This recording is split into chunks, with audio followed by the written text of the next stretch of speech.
నమస్తే, welcome to reflection news. నేను Sharma. Family register certificate చెల్లదు సార్, ఈసీ అంది. కొత్తగా ఇప్పుడు సర్వే చేస్తున్నారు. ఎవరు వచ్చిండ్రు బయట రాష్ట్రాల నుంచి, వాళ్ళు ఎన్ని రోజులు అయింది, వాళ్ళ తాత ముత్తాతల ఓట్లు ఉన్నాయా, 2002 ప్రామాణికంగా అప్పుడు ఉన్నాయా, లేదు ఇప్పుడే వాళ్ళు నమోదు చేసుకొని ఈ రాష్ట్రాన్ని ఏమో చేద్దామని కుట్రలు పన్నుతున్నారా, ఇవన్నీ ఈసీ గమనిస్తున్నది. అయితే ఈ చొరబాటుదారులకు ఎంఐఎం సంబంధించినటువంటి వాళ్లను కాపాడడానికి, ఎంఐఎం సాదుకుంటున్నటువంటి వాళ్ళు, వాళ్ళ పంచన ఉన్నటువంటి వాళ్ళని కాపాడడానికి రేవంత్ ఖాన్ గారు ఏం చేశారంటే, ఒకటి కొత్తది జారీ చేసిండు. రేషన్ కార్డుతో పాటు, రేషన్ కార్డు ఉంటే వాళ్ళకు ఫ్యామిలీ సర్టిఫికేట్ ఉన్నట్టే, అది కూడా నిర్ధారణకు చేయాలని 172 ప్రేక్షకులారా 172 ఒక ఆర్డర్ను జారీ చేసిండు. జీవో నెంబర్ 172ను ఆయన జారీ చేసిండు. రేషన్ కార్డులోని సమాచారం ఆధారంగా దాన్ని ఇవ్వాలని తహసీల్దార్ను ఆదేశించారు. ఇప్పుడు ఈసీ ఏం చేసింది, కుజ్బినాయ్ చల్ రేషన్ కార్డు అందరికి ఇస్తారు, ఎల్లయ్యకు మల్లయ్యకు పుల్లయ్యకు అందరికి ఇస్తారు, దాన్ని లెక్క కట్టము. 2002 నుంచే వాళ్ళు ఉన్నారా, వాళ్ళ తాతలు ఉన్నారా, ముత్తాతలు ఉన్నారా, లేకుంటే వీడెందుకు వచ్చిండు ఇప్పుడే, వాడిని ఎవరు నమోదు చేయించిండ్రు, వాడు ఏం చేస్తున్నాడు ఇక్కడ పనులు లెక్క కట్టి, ఒకవేళ వాడు కరెక్ట్ లేదనుకో రిజెక్ట్ చేస్తున్నాడు, వాడిని ఓటు హక్కు లేనే లేదు. బస్ అట్లా వాళ్ళు చేస్తున్నారు. ఒకసారి డీటెయిల్స్లోకి వెళ్దాం. సర్ ప్రక్రియలో ధృవీకరణ పత్రంగా రాష్ట్ర ప్రభుత్వం ప్రస్తుతం జారీ చేస్తున్న ఫ్యామిలీ రిజిస్టర్ సర్టిఫికేట్ ఎఫ్ఆర్సి చెల్లదని కేంద్ర ఎన్నికల సంఘం స్పష్టం చేసింది, ఇసిరిగొట్టింది. ఈ సర్టిఫికేట్ రేషన్ కార్డుకు సమానమైన డాక్యుమెంట్ మాత్రమేనని వెల్లడించింది.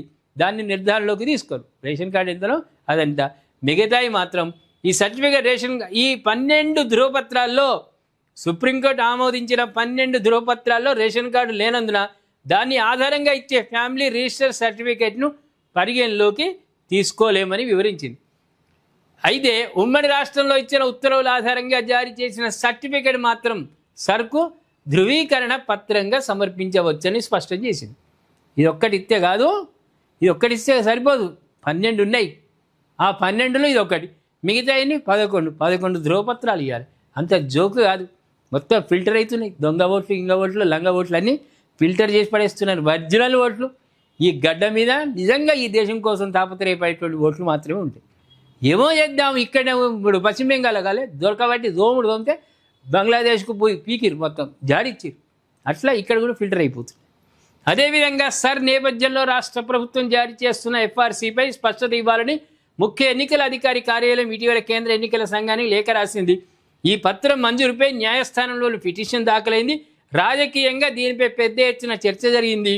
ఈ నేపథ్యంలో కేంద్ర ఎన్నికల సంఘం స్పష్టత ఇచ్చింది. అదేవిధంగా నోటీసులో 2002తో మ్యాపింగ్ చేయని ఓటర్లకు నోటీసులు వచ్చే అవకాశాలు ఉన్నాయి. నోటీసులు అందుకున్న ఓటర్లు ఈఆర్ఓ ముందు హాజరై 12 పత్రాల్లో ఒకటి చూపాలి. ఇలాంటి సందర్భంలో తెలంగాణలో కూడా ఫ్యామిలీ రిజిస్ట్రేషన్ సర్టిఫికేట్ ఇవ్వాలని గత నెల 25న ఖాన్ ప్రభుత్వం జీవో నెంబరు 172ని జారీ చేసింది.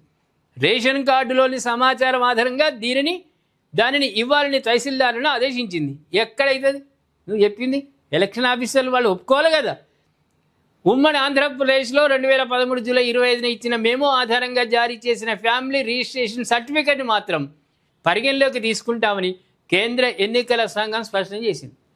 2013 అంటే తెలంగాణ వచ్చిన తర్వాత బీఆర్ఎస్ కూడా అక్రమ వలసదారులకు చాలా సపోర్ట్ ఇచ్చింది.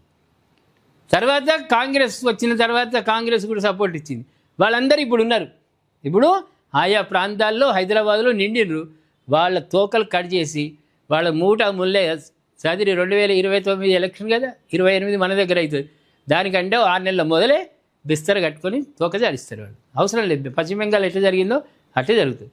అందుకే గత నెల 25కు ముందు పాత విధానంలో మంజూరు చేసిన ఫ్యామిలీ రిజిస్ట్రేషన్ పత్రాలను పరిగణలోకి తీసుకుంటామని స్పష్టం చేసింది. 2013 జూలై 25 వరకు ఉన్న మాత్రమే. ఆ తర్వాత ఇచ్చినవి రేషన్ కార్డులు కానీ వాడికి ఏదన్నా కార్డు కానీ అవి సంబంధం లేదని ఈసీ స్పష్టం చేసింది. ఇవన్నీ తోకలు కట్ చేయడానికి ఏర్పాటైంది ఈసీ సర్ నివేదిక, అద్భుతమైన సర్వే అది. అందరూ సహకరించండి. ఈయనకు కానీ ఏమనండి, గాంధీ భవన్కు రాకుండా అందరూ ఆయా ప్రాంతాల్లో ఉండండి. ఎలక్షన్ వాళ్ళని ఏమో మభ్యపెట్టి ఏదో కార్డు చూపించి వాళ్ళ పేర్లు నమోదు చేయండి, లేకుంటే మనం నష్టపోతాం. మనం పెంచి పోషిస్తున్నటువంటి వాళ్ళు నష్టపోతారు. వాళ్ళు ఓట్లు వేయకుంటే డిపాజిట్ గల్లంత అవుతుంది. ఎంఐఎంకే ఇప్పుడు గల్లంత అవుతుంది. ఎంఐఎంఏ గల్లంత అయ్యేటట్టున్నది. అందరూ వాళ్ళే డెవలప్ చేసింది ఏం లేదు. ఓట్ల రూపంలో భయపెట్టించి వాళ్ళని ఓట్లు వేయించుకున్నాడు, గెలుచుడు. కంచుకోట మంచుకోట అంటారు. ఇప్పుడు అన్నీ పోతాయి. కంచుకోటలు గించుకోటలు అని తోకదాడిస్తాయి. ఏమంటారు ప్రేక్షకులారా? ఈసీ తీసుకున్న నిర్ణయం సబబేనా కాదా? దయచేసి కామెంట్ రూపంలో తెలియజేయండి. సబ్స్క్రైబ్ చేసుకోండి, షేర్ చేయండి.